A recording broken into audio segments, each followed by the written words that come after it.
I opened a credit card to cover mom's medical bills. A few days later, saw a video of my brother's kids landing in a helicopter at their $14,000 birthday party. When I asked who paid, he grinned. Thanks to your card. I chuckled. My card has $200. Did you check the name? That's when my mom pulled out bank envelope with my card. My name is Caleb. I'm 31, the older son, the one who fixes things and doesn't make a mess. I own a small self-serve car wash with 4 bays and a vacuum station off Route 9. I open before sunrise, count quarters like they're prayers, and know the regulars by the sound of their engines. People think owning a car wash means easy money. It's not. It's hoses that freeze at 5 a.m., pumps that hiss like snakes, and a foam cannon that likes to die on Saturdays. I grew up in a house where my job was to be helpful and invisible at the same time. Mom says I was born serious. Dad says nothing unless it's about sports. My younger brother, Mason, is the golden one, loud, shiny, and somehow always stepping onto a rug right before someone pulls it out from under him, and then everyone rushes to catch him like he's a falling chandelier. When we were kids, Mason broke the microwave by putting a fork in it, and Mom laughed. He's curious. I melted a plastic cup by accident, and she sighed. Caleb, you know better. It's fine. I learned young how to take a joke and how to be one. Lately, Mom hasn't been laughing. She's been in and out of appointments with a voice that grew hoarse and thin, like someone turned down her volume. The waiting rooms smelled like lemon cleaner and fear. I drove her to scans before sunrise because that's when my bays are empty. I bring a thermos of coffee and a pack of crackers. She called me steady. I held on to that word like it was a real thing. The day before this started, I unclogged Bay 3 while wine burned my face. My phone kept buzzing in the tool pocket of my hoodie. Remember to swing by, Mom texted. Soup day. I wiped grease on a rag and felt calmer just reading that. Soup day meant normal. I showed up with a grocery bag of rolls. The kitchen smelled like chicken broth. Mason was already there, leaning against the counter in a designer hoodie, talking into his phone about a brand collab. I set the rolls down. He waved without looking. Mom hugged me like she was saving her breath. You look tired, she said. You working too hard? Slow season, I said. Pipes hate me. She tissed at that. Pipes don't hate you. They just need you. That's how she talks.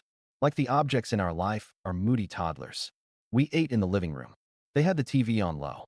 Mason kept laughing at his phone. Mom asked me about the car wash. I told her about a guy who used 8 minutes of high-pressure rinse to blast mud off his boots. She smiled weakly. People use what they think they have for what they wish they had, she said. I wasn't sure what that meant, but I nodded like I did. After dinner, Dad mentioned the hospital bill like he was commenting on rain. We'll figure it out, he said, eyes on the game. Like, we meant you, Caleb. I stacked bowls in the sink and felt the old gravity pull. Do more, say less. Then we heard it. A chopper thudding the air like a giant heartbeat. Mason darted to the window, grin already loaded. That's tomorrow's test flight, he said. Wait till you see the video. Test flight for what? I asked. He winked. You'll see. Mom laughed once, then coughed. Your brother has big ideas, she said. He always did.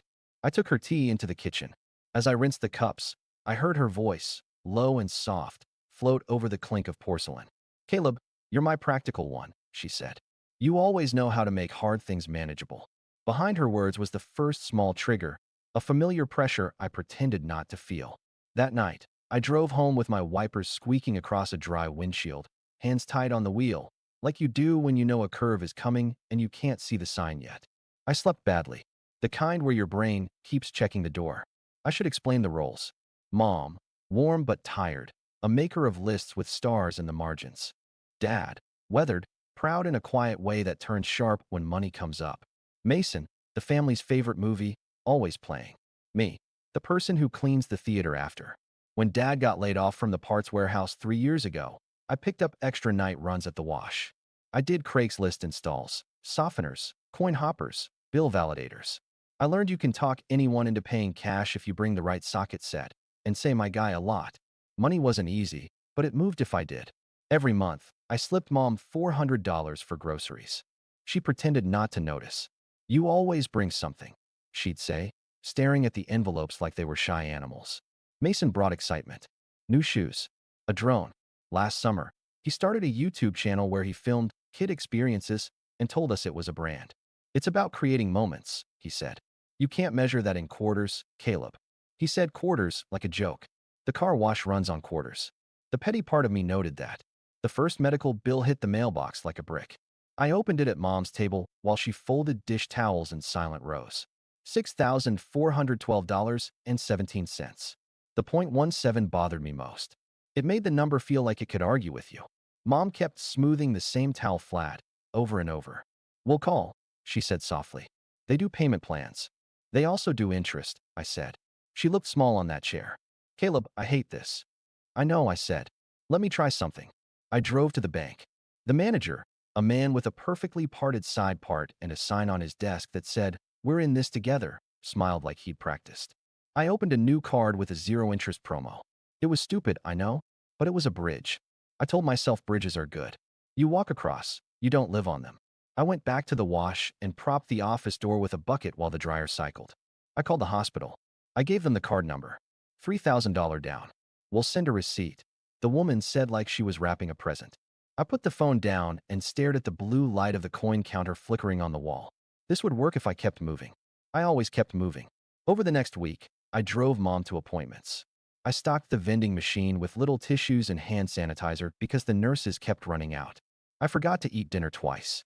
Mason posted a reel of himself testing cotton candy machines for the kids' event of the year. He captioned it, "Making Childhood Magical." Comments: "Uncle of the Year." Legend: "Where do you get your ideas?" Mom texted, "Don't be hard on him." I wasn't, I told myself. I was hard on me. Things I paid for over the years. Mason's rent once, just this month, bro. Dad's truck battery, 3 prom tux deposits for cousins, and the security deposit when the basement flooded because someone decided a space heater should be friends with a cheap extension cord. When people in my family said, "we," they meant Caleb.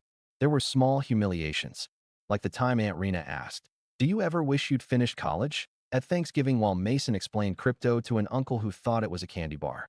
Or the time Dad introduced me to a neighbor as our handyman and introduced Mason as our entrepreneur. I let it all slide. Friction makes heat, and we didn't need more heat. The helicopter thing started as a video in a group chat. It buzzed my phone while I was cashing out the change machine. A clip: 2 kids, my niece and nephew, running across a field cheering as a helicopter descended, confetti cannons going off on the sidelines. The caption: $14,000 birthday grand entrance. There was a hashtag I wish I hadn't read, hashtag family funded. I didn't respond. I put my phone face down on the desk, then picked it up and watched again because the brain is cruel. I heard my sister-in-law squeal. I heard Mason shout, "We do it big." I heard my mother's laugh, thin, brave, and my father's voice in the background, proud. 5 minutes later, I was at Mom's with a bag of groceries she didn't ask for. She sat at the kitchen table with a stack of envelopes and her reading glasses low on her nose. "You saw?" she asked, like it was a weather report. "Yeah," I said. "Cool idea." She dabbed her napkin at nothing. "They're kids," she said. "It's a memory." "I get it," I said. "Memories are expensive." She looked at the envelopes. "Caleb, we should talk about." "Don't," I said. "I'm handling it." I opened a card. 0 interest for 12 months. Her face changed. "You opened for me?" "For the bills," I said quickly. "To buy time." She nodded, small, grateful, guilty. "You always think ahead." That would have been the end of it if life were fair. But the next day, while I was topping off the foam concentrate, Mason slid into the bay in his SUV. Music too loud. Kids sticky with frosting in the back. He hopped out. "Bro, mind if I run this through quick? Gotta keep the brand clean." "Yeah," I said, gesturing. "Card or quarters?" He smirked. "Card. Always." He pulled a card from his wallet and flicked it like a magic trick. "Your bank card is fancy," he said, grin wide. "That matte black? Fire." I frowned. "My business card is a paper rectangle with a phone number." "Nah," he said. "Your credit card." He wiggled the blue plastic. "My bank's logo. My name." My chest went hot and then cold. "That's not a business card," I said, voice flat. "That's my card." "Exactly," he said, like this proved something clever. "Where did you get that?" I asked. From the doorway, Mom's voice. I took it, Caleb. She had her purse on her shoulder and her coat crooked on one arm. Her face was tired, not sorry. "It was for the kids. Mason promised to pay you back," he said. He cut in, still smiling. "Thanks to your card, we got the chopper, man. You're a legend." Something in my face must have changed because he added quickly, "Palms up, we'll settle up. Chill. Don't make it weird." "My card has 200 on it," I said lightly. Did you check the name? Or the limit? Mason blinked like the sun was in his eyes. Mom fished in her purse. No, you had another one, a business one, right? She pulled out the envelope the bank had sent, unopened, the way people carry good luck charms they don't understand. That was the moment, right there, where the ground tilted. Small, silent tilts never look dramatic. They just line up other things so they can fall. I took the envelope from her hand. I felt the paper cut before I saw it, thin and mean across my thumb. Caleb, Mom said softly. I didn't answer. I put the card back in my wallet. I told myself to breathe. Then I did what I always do. I kept moving. But inside, a part of me sat down. 1 week later, we were at a rented hall for the kids' combined birthday. Balloons like planets. A candy wall with little scoops. A cake that looked like a spaceship, price tag probably a house payment. I carried 2 cases of water in because someone said, Caleb, could you? And my hands automatically agreed. Mason was everywhere. MC, photographer, ringmaster. My parents floated behind him, smiling like stage lights. I found Mom by the gift table, sitting when she thought no one was looking. I brought her a chair with a cushion. Save me a dance, I said. She laughed, careful. Halfway through, the lights dimmed. The DJ shouted, make some noise. A video played on a giant screen. Helicopter blades slicing sky, kids squealing, Mason posing with the pilot. Text overlaid. All love to the one who made this possible. The crowd shouted, Caleb, because Mason did, into the microphone, and his finger pointed at me like a blessing and a bullet. A spotlight hit my face. I smiled because that's what you do when a camera is nearby. Then I walked to the side of the room, toward the doors where the air wasn't so sweet. Mom followed slow. He's excited, she said softly. How much? I asked. Not loud, not angry, just real.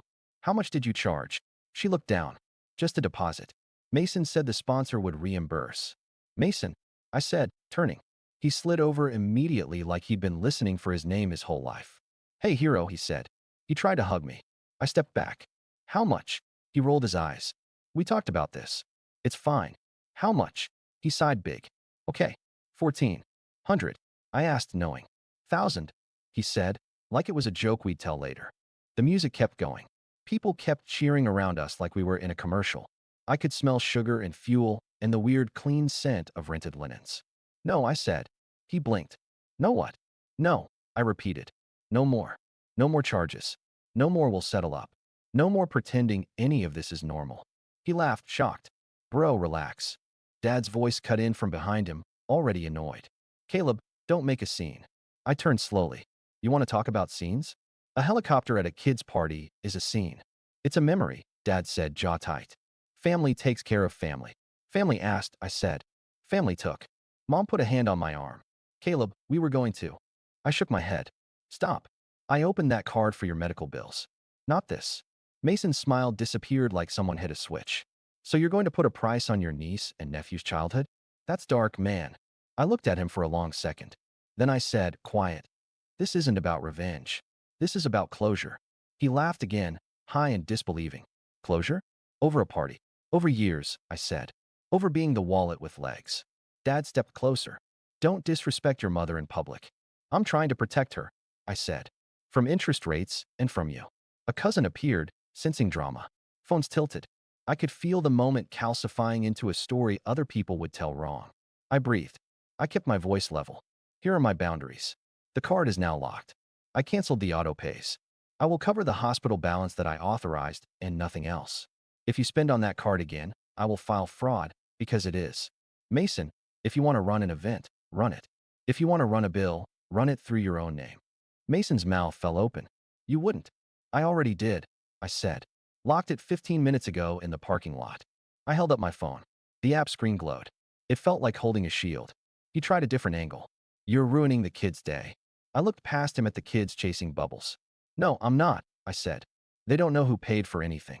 They just know if the adults around them are safe. Mom's eyes were glassy. Caleb, she whispered. Please. I turned to her and softened. I'll drive you Monday. We'll ask for an itemized bill. We'll negotiate. That's my yes. Everything else is no. Silence stretched. People went back to the candy wall. The DJ, sensing dead air, turned the music up. Mason blinked a few times like he was trying to reboot. Then he forced a laugh and clapped me on the shoulder too hard. All love, he shouted to the room. He's kidding. He stared at me. I didn't blink. We stood there like two magnets turned the wrong way, pushing apart. By night, the missed calls stacked like dominoes. 10 from Dad, 12 from Mason, 4 from Aunt Rena. My screen looked like it was bleeding red circles. I didn't answer. I sat at my kitchen table with the card app open, finger hovering. I hit dispute on the helicopter charge. The app asked, was this authorized? I typed, no. It felt like writing my name for the first time. At 2:13 a.m., a text from Mason. You're seriously doing this? Over $14,000. Sponsors are late paying. You know how it is. At 2:15, you know I'd do anything for your kids if you had any. At 2:21, Mom is crying. At 2:22, you happy? I put the phone face down and listened to the refrigerator hum. In the quiet, something loosened in my chest. Not relief. Space. Morning at the wash. The bays steamed in the cold like small boilers. I unscrewed a nozzle and tried not to replay the party in my head.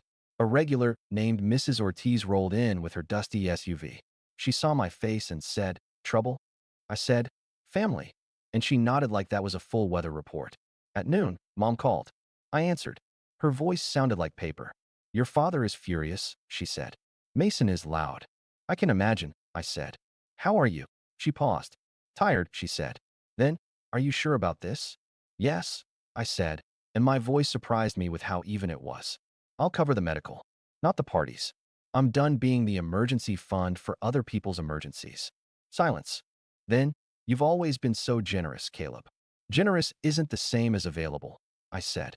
That night, Dad left a voicemail that started calm and ended mean. We don't raise quitters, he said. If you're going to be petty over a number, don't come Sunday. I replayed that last sentence once, then deleted it. The app pinged. Your dispute is being reviewed. The next week became a test. Mason posted a long story about haters who don't understand investing in memories. He never said my name. He didn't need to. A cousin DM'd me. You good? I replied, yup. It felt like standing still while a river tried to drag me. Monday, I drove Mom to billing. We sat under a fluorescent light while a woman with a cardigan explained codes. If we remove the duplicate lab fees, she said, typing, it lowers by $1,180. Mom's mouth fell open. I asked for a payment plan at 0%. The woman blinked like she hadn't been asked that in a month and a half. We don't do zero, she said. But we can do low. We did math with a pen. It felt like winning a small battle in a large, boring war. In the parking garage, Mom leaned against the car door. When did you learn how to do that? She asked. Counting quarters, I said. She smiled for real, the first time in weeks. Tuesday, Dad showed up at the wash. He doesn't come often. He stood by the vending machine like a customer lost in translation. We should talk, he said. I wiped my hands on a rag. We are. He looked at the wet floor, then back at me. Your mother's tired. I know, I said. You humiliated your brother, he said. He used my card without asking. I said. That's humiliation. He squinted. He told me you said he could. He didn't ask. I kept my voice flat. If you co-sign his story, that's your choice. My boundary stands. He stared at me like I'd grown 6 inches. Who do you think you are? The person who stopped, I said. I'm still your son. I'm not your bank. He nodded slowly, like he'd found the edges of something ugly. You're cold, Caleb. I'm calm, I said. He left without buying a wash. The bank called Thursday. A woman named Jasmine verified my dispute and then asked simple questions. Did you hand your card to anyone? No. Did you authorize a helicopter service? I exhaled into the phone. No, she said. We're freezing the merchant transaction pending investigation. I thanked her like she'd rescued me from a ditch. Mason texted an hour later. Bro, really? I didn't respond. Friday night, Mom called from her bedroom. I could hear the TV in the living room. Loud. My dad's way of saying he was still in the house. I found an old envelope, she said. From you. Full of quarters. She laughed a small laugh. Do you remember? You said it was for soup day. I remember. I should have said no more often, she said, voice shaking. To him. To your father. I made you the fix. I let myself be it, I said. We meet in the middle. After we hung up, I cleaned my apartment the way you do when you need to touch everything you own and tell it you're still here. I put my phone on Do Not Disturb and slept. Deeply, like someone cut a rope. The next week, my screen told a story in numbers. 37 missed calls on Sunday, my family's dinner day. 19 unread texts Monday, ranging from call me to you're stressing mom out. 0 responses from me. I wasn't playing a game. I was building a habit. Habits look like this. Breakfast at the diner at 6:15, a walk behind the strip mall at 7, opening the bays at 7:30, paperwork at 9, a call to billing at 11 to double-check an adjustment, lunch in the truck at 1, invoices at 3, the gym at 6, lights out at 10. I added one more. At 8 p.m., I turned my phone face down and left it that way. You'd be amazed how loud silence can be when you let it. 2 weeks later, Mason showed up at the wash with no cameras and no swagger. He stood by the change machine and looked, for once, like a person without a script. "You got the charge reversed," he said. "I did," I said. He nodded. "They sent me a letter about possible fraud." "They sent me a letter about possible fraud?" I said. "We agree." He made a face. "You really going to make me pay for all of it?" "No," I said, and his eyebrows jumped. "The hospital reduced Mom's bill.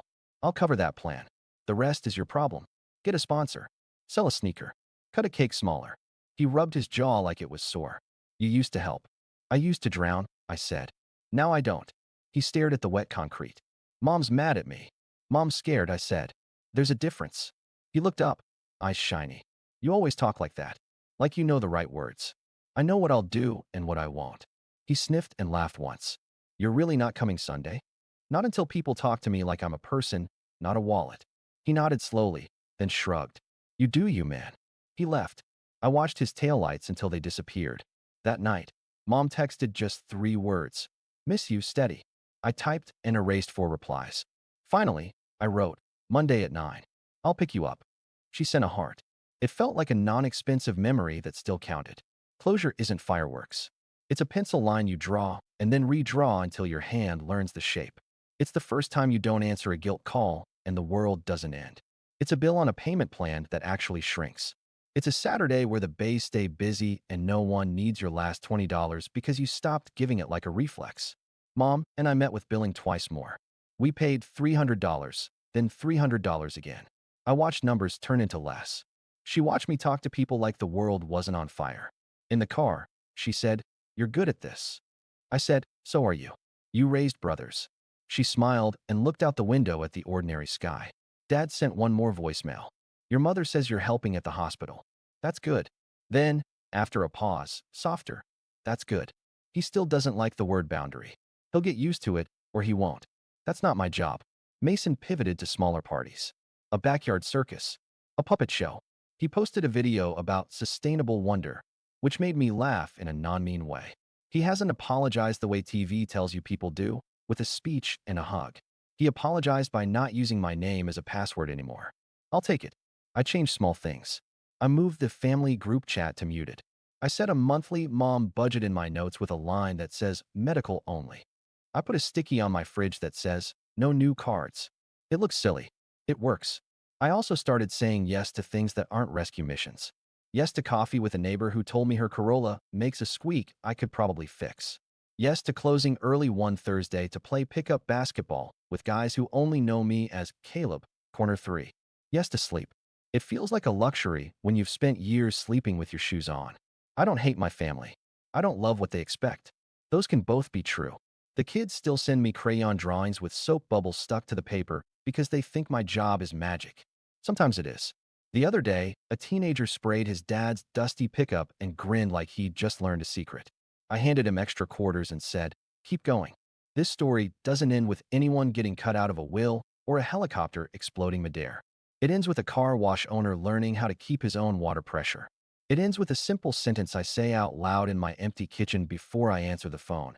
I don't owe anyone my peace. I won't allow people, family or not, to spend my life with my money. I won't let guilt dress up as love and move into my guest room. I won't say yes just because I can fix it faster. I will say yes when it helps and no when it hurts. That's the whole moral, written in big letters on a small sticky note. This wasn't about getting even. It was never a plot. It was a stop. It was me telling the room, the bank, my brother, my father, and the part of me that thinks he's only worth what he pays. This isn't about revenge. This is about closure. And then I turned down the music, unlocked the bays at sunrise, and started counting quarters again, not because I had to patch someone else's hole, but because I finally chose what I'm willing to fund: my mother's health, my own quiet, and a future where steady doesn't mean available.